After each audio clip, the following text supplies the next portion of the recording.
The UK's costly and problematic Ajax is based on the Ascod 2.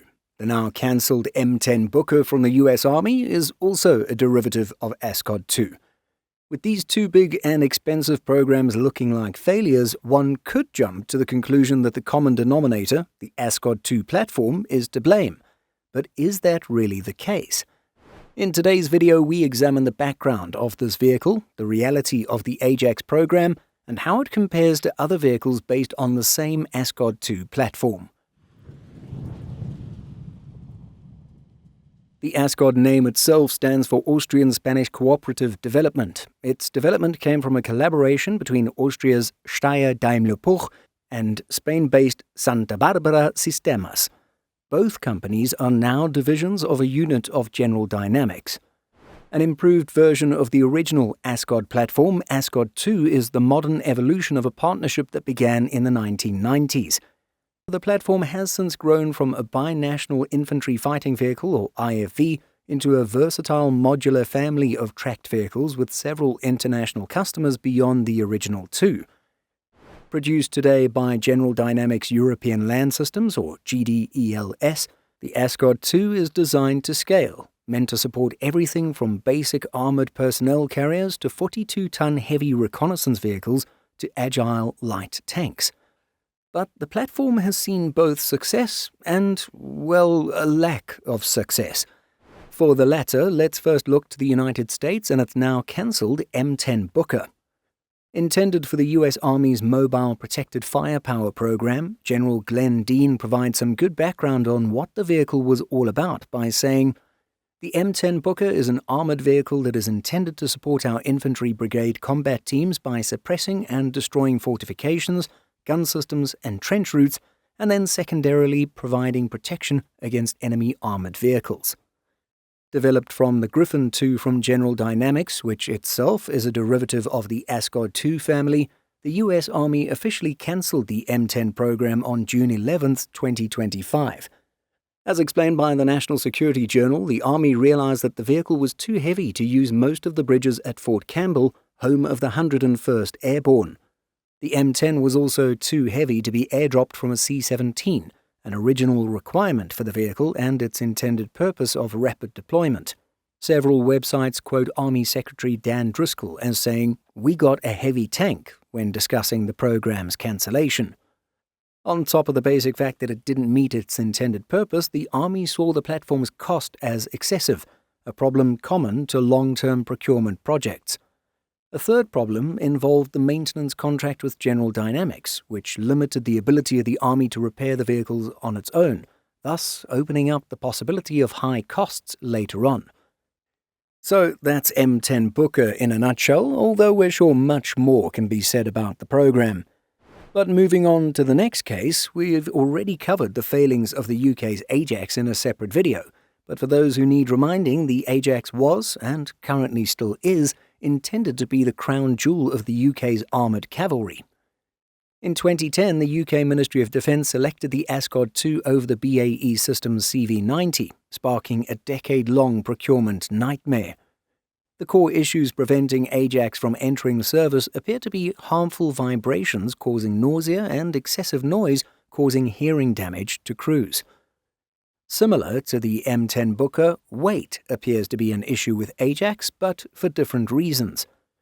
In this case, the Brits added heavy armour, acoustic sensors, and a complex 40mm cased telescoped cannon. As such, the vehicle's weight ballooned to around 38 metric tons, pushing the physical limits of the chassis. It didn't need to be airdropped like the Booker, but many say that the vehicle's noise and vibration problems are connected to its overloading and overstuffing with armour and equipment. Unlike the M10 Booker, the Ajax program has yet to be cancelled, at least at the time of making this video, although based on some reporting, it's an option that remains on the table. Again, looking at just these two cases, one might think the Ascod 2 platform itself is to blame. However, its performance elsewhere suggests otherwise. In a significant export win, the Philippine Army has its Sabra light tank variant. By utilizing the Ascod 2 chassis equipped with a 105mm gun, the Philippines gained a high firepower asset that remains mobile enough for island geography, a feat heavier main battle tanks cannot easily replicate. With the vehicle first delivered to the Philippine Army in 2022 and subsequent deliveries taking place across several batches, it doesn't look like this customer has had the same problems as others. At least it's the conclusion we've come to after trying to look for issues experienced with Sabra. Much closer to Ascod's birthplace, Spain and Austria continue to use IFVs based on the original Ascod platform in the form of the Pizarro and Ulan, respectively. Both countries are working to modernize these older chassis, but the fact that they've been around for decades would indicate a fairly reliable vehicle.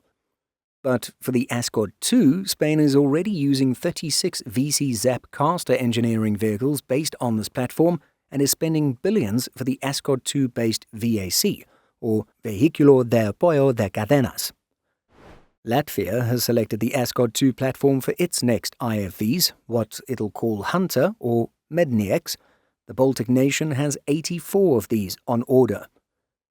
No, orders alone don't guarantee a successful and reliable platform, but with both Spain and Latvia presumably being well aware of Ajax's noise and vibration issues already, the countries would have done their own research and testing before signing contracts. After all, Ajax's noise and vibration issues really first surfaced between 2018 and 2020. We're not sure how intentional it was to include this footage, but one of the first Latvian military videos discussing the Ascod 2 order shows someone holding up a device to measure the vehicle's noise. From where they're standing, we can see that the test vehicle measures 69.3 decibels.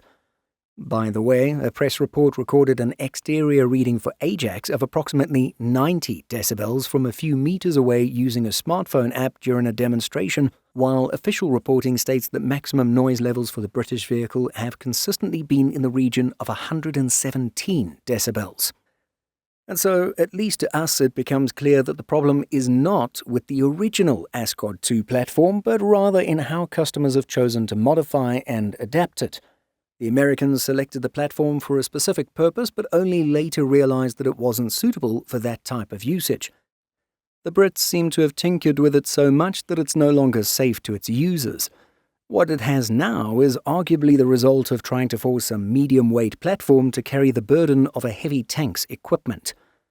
And while it's still relatively early days for the Ascod 2's service record, it seems clear, at least to us, that the negative news surrounding the platform is more to do with its customers rather than the basic design of the vehicle. But what do you think about all this? We're sure all the Swedes watching will still say that the CV90 should be chosen in all cases, but putting national pride aside, is Ascod 2 actually a decent platform that has had bad luck with a few customers? Let us know what you think by leaving a comment.